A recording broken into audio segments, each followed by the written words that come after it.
మీ ఎలాంటి వ్యాపార ప్రకటనలకైనా వెంటనే మా ఛానల్ సంప్రదించండి. అందరికీ నమస్కారం. నేను శిరీష. ప్రస్తుతం మనతో పాటు ఉన్నారు ప్రముఖ తంత్ర జ్యోతిష్యులు, జ్యోతిష్య రత్న, జ్యోతిష్య సామ్రాట్ చింత రుక్మందర్రావు గారు. గురుగారితో మాట్లాడదాం. నమస్కారం గురుగారు. మాతృదేవోభవ, పితృదేవోభవ, ఆచార్య దేవోభవ. ఓం నమో మాందేశ్వరాయ నమః. అందరూ బాగుండాలి, అందరికీ మంచి జరగాలి.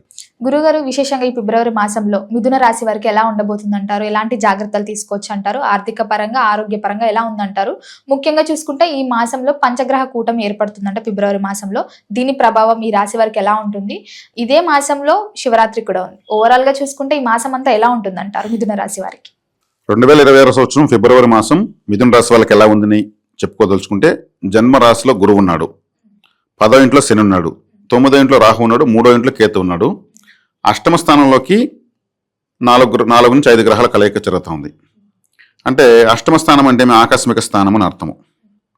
అంటే ఆకస్మికము అంటేనే ఒక విధంగా భయం వేస్తుంది, నష్టము కష్టము అనే విధంగా భయం వేస్తుంది. అష్టమ స్థానం దుస్థానం, అక్కడ 4 గ్రహాలు కలుస్తున్నాయి. అంటే కొంచెం వాహనంలో వెళ్ళేటప్పుడు స్లోగా వెళ్ళాలి. ఒకవేళ స్లోగానే వెళ్తున్నాము, లేదు మాకు వాహనం తొలగి తెలియదంటే మీరు లెఫ్ట్ ఫుల్గా తీసుకుని నడవాలి. ఎవరో పోతే ఊరికి అట్లా రాసుకుని పోయేదని కూడా అవకాశం ఉంటుంది. మన జాగ్రత్తలో మనం ఉండాలి. ఎందుకంటే అష్టమ స్థానం కాబట్టి. లేదు ఏ బస్సు కిందనో ఏ బైక్నో కింద చిన్న రాయి పడి అది స్లిప్ అయ్యి ఆ రాయి కూడా ఎగురొచ్చి మనం తగలచ్చు. ఎటు తిరిగి వాహనం ద్వారా ఏదో ఒక ప్రమాదం అయితే ఉంది, చిన్నదో పెద్దదో ఉంది. కాబట్టి ఇది వాహన విషయంలో జాగ్రత్త తీసుకోవాలి. ఆ అష్టమ స్థానం అంటే హాస్పిటల్, ఏదో ఒకటి మనము వైద్య సేవకు వెళ్ళాలని అర్థం. ఇక్కడ 4 గ్రహాలు కలుస్తున్నాయి. అంటే ఉండే 9 గ్రహాలు 4 8 కూర్చుంటే మెజారిటీ ప్లానెట్స్ వేసి వ్యతిరేకత అంటే నిరసన తెలియజేస్తున్నాయని అర్థం. శుభస్థానం కాదు కదా. కాబట్టి అష్టమ స్థానం అంటే మన ఇంట్లో బాత్రూము, ఆయుష్ స్థానము. కాబట్టి ఇక్కడ ఏం చేయాలంటే మృత్యుంజయ మంత్రం ఎక్కువ చెప్పుకోవడం మంచిది. అదేవిధంగా తమిళనాడులో ఒక టెంపుల్ ఉంది, తిరుక్కడయ్యూర్ అని ఒక ఊరు ఉంది, తిరుక్కడయ్యూర్. ఆ తిరుక్కడయ్యూర్లో మార్కండేయునికి పూర్ణాయుష్ని ఇచ్చింది శివుడు అక్కడే. మళ్ళీ జన్మ పూర్ణాయుష్ అంటే 16 సంవత్సరాలే బతుకుతాడు మార్కండేయుడు, మళ్ళీ చనిపోతాడు. కానీ ఎప్పటికీ 16 ఏళ్ళ బాలుడుగా ఉంటామని ఆశీర్వదించింది అక్కడే. మగవాళ్ళకైతే తిరుక్కడయ్యూర్లో అమృత కడేశ్వర ఆలయం అంటారు దాన్ని, అమృత కడేశ్వరుడు. అదే ఆడవాళ్ళకు ఇప్పుడు మిథున రాశిలో ఉంటారు కదా, వాళ్ళకు పరిహారం కావాలి కదా. 8వ స్థానం అంటే మంగళసూత్రము, భర్త యొక్క ఆయుష్ కూడా వస్తుంది. మంగళసూత్రము, పసుపు కుంకుమలు. కాబట్టి అదే తిరుక్కడయూరులో అభిరామి అనే ఒక అమ్మవారు ఉంది. ఆమె మంగళసూత్రానికి అదే దేవత. అభిరామి అమ్మవారి దగ్గరికి వెళ్ళి పసుపు కుంకుమ బొందారం తెచ్చుకోవడం, దర్శనం చేసుకోవడం, అమ్మవారు చూసుకుని కుంకుమ మొహాన్ని పెట్టుకోవడం మంచిది. అంటే ఆ వైబ్రేషన్స్ మొత్తం 8లో తగులుతున్నాయి. అంటే భర్తకారకుడైనటువంటి అంగారకుడు కూడా 8లోకి వస్తున్నాడు, ఉచ్చస్థితి పొందుతున్నాడు. ఈ రాశికి మంచివాడు కాదు ఎవరు, అంగారకుడు. 6వ ఇంటివాడు 8లోకి వెళ్తున్నాడు. కానీ శుక్రుడు బుధుడు కూడా అక్కడే కలుస్తున్నారు, రాశాధిపతి పంచమాధిపతి. ఇవి తాకడలు ఉంటాయి కానీ ఎటువంటి భయపడాల్సిన అవసరం ఏం లేదు. బుధ శుక్రులు కూడా అక్కడే ఉన్నారు. అంటే శుభగ్రహాలు కలుస్తున్నాయి, అశుభగ్రహాలు కలుస్తున్నాయి. కాబట్టి 3వ స్థానాధిపతి రవి గ్రహం కూడా ఉంది, అష్టమంలో ఉంది. కాబట్టి రవి అంటే వాల్ క్లాక్, మన ఇంట్లో తిరుగుతుంది కదా వాల్ క్లాక్, పెద్ద ముళ్ళు, చిన్న ముళ్ళు, సన్న ముళ్ళు అని. అటువంటి వాల్ క్లాక్ ని శివాలయంలో గిఫ్ట్ గా పెట్టాలి. అంటే రవిగ్రహాన్ని ఎత్తిపోయి మాట ఇచ్చేస్తున్నాం మనం. ఈ రవిగ్రహం మిథున రాశికి పాపగ్రహం. ఆలయంలో క్లాక్ పెట్టడం వల్ల మన టైం మనకు వ్యతిరేకతను కోల్పోతుంది, బ్యాడ్ టైం గుడ్గా మారుతుంది. అంటే ఆ కారకత్వం వస్తువుని ఆలయానికి కానుక ఇవ్వాలి. కుజుడు అంటే అంబులెన్స్ అన్నప్పుడు ఏమి, మనకు తెలిసిన ఎవరైనా అంబులెన్స్ పనిచేసే వాళ్ళు ఎవరైనా ఉంటే వాళ్ళకు ఇయర్ ఫోన్స్ తీసేయచ్చు, మనం తీసి ఇవ్వగలిగితే. లేదు వాళ్ళకి ఏదన్నా ఇంకేదన్నా మనం ఫుడ్డో లేదా కాఫీయో కనీసం తీసివ్వచ్చు. అంటే అంబులెన్స్ అంటే కుజుడు కాబట్టి, అష్టమ స్థానంలో ఉన్నాడు కాబట్టి, అష్టమ స్థానం అంటే ఆయుష్ స్థానం కాబట్టి, ఆకస్మిక స్థానం కాబట్టి అంబులెన్స్ ఆకస్మికంగా వస్తూ ఉంటుంది. ప్రమాదం ఉండడం వల్ల ఎక్కించుకుని శబ్దం చేస్తూ వెళ్తుంది. అంటే అక్కడికి మళ్ళీ అదే కుజుడు వస్తున్నాడు. అదే చేయడం, ఇటువంటివి చేయడం మంచిది. ఇక్కడ శుక్రుడు బుధుడు వెళ్తున్నారు అక్కడికి. శుక్రుడు బుధుడు వెళ్తున్నారు కాబట్టి రాశికి మంచి వాళ్ళు అష్టమ స్థానంలోకి వెళ్తే అష్టమ స్థానము శుద్ధ చేసేస్తారు. కాబట్టి మనకు బెనిఫిట్ ఉంటుంది. మనం చేయగలిగితే ఈ పరిహారాలు చేయాలి. ఎవరు ఈ మిథున రాశి వాళ్ళు.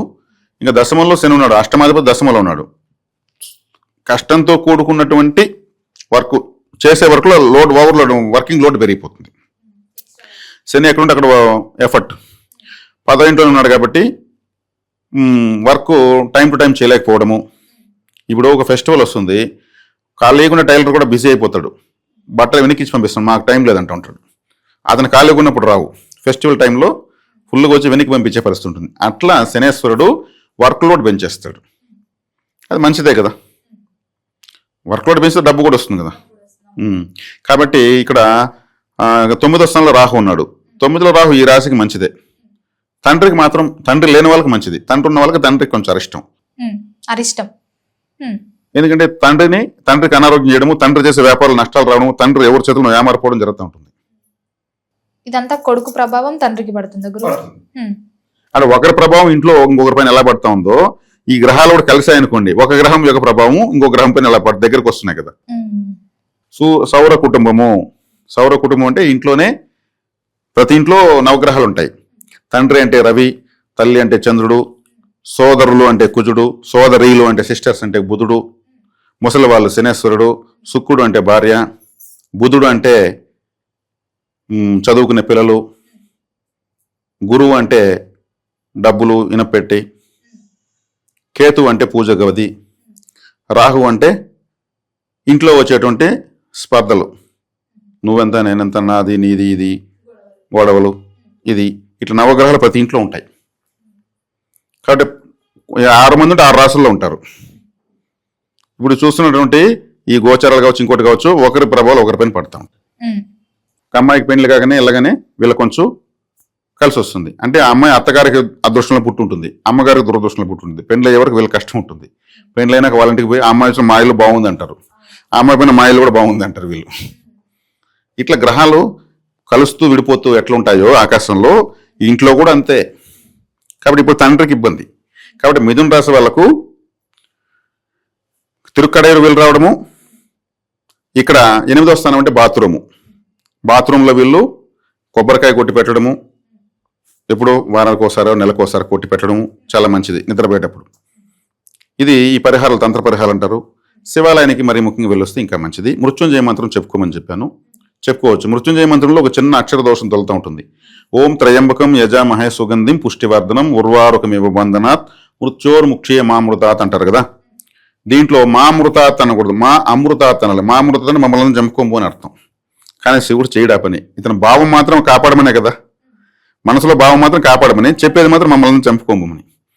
బ్రాహ్మణులు చెప్తారు కదా, అంటే వాళ్ళు ఆ అనేది లోపల గొంతులో చెప్తారు. మా అమృతాత్ అంటారు, ఆ వినిపించదు, వాళ్ళు ట్రైనింగ్ అంటారు. మామృతాత్ మామృతాన్ని మమ్మల్ని చంపుకోబో స్వామి అని అర్థము. ఇది చాలా మంది తెలియదు. మా అమృతాత్ అనడం, మమ్మల్ని అమృతాత్ అంటే బతికిచ్చు, అమృతం అంటే బతికిచ్చు అర్థము. ఇది కొంచెం అక్షరదోషం. ఇది తెలుసుకున్నాగా మా అమృతాత్ అని చెప్పాలి స్వామివారికి. 108 సార్లు చెప్పుకుంటే ప్రతిరోజు. ఈ మృత్యుంజయం అంటే ప్రాణమే కాదు, మన యొక్క కష్టాల్లో ఉన్నటువంటి మృత్యు సమానమైన కష్టాలు కూడా అమృతత్వంగా మారడం, మా జీవితంతో అమృతమయంగా మారిపోవడము, అమృత కలసంలాగా మార్చేయమని. దాని మించిన మంత్రం లేదు, చక్కగా చెప్పుకోవచ్చు. గురుగారు, మొత్తం మీద ఫిబ్రవరి మాసంలో మిథున రాశి వారికి ఎలా ఉండబోతుంది, ఎలాంటి జాగ్రత్తలు తీసుకోవాలో తెలియజేసినందుకు ధన్యవాదాలు.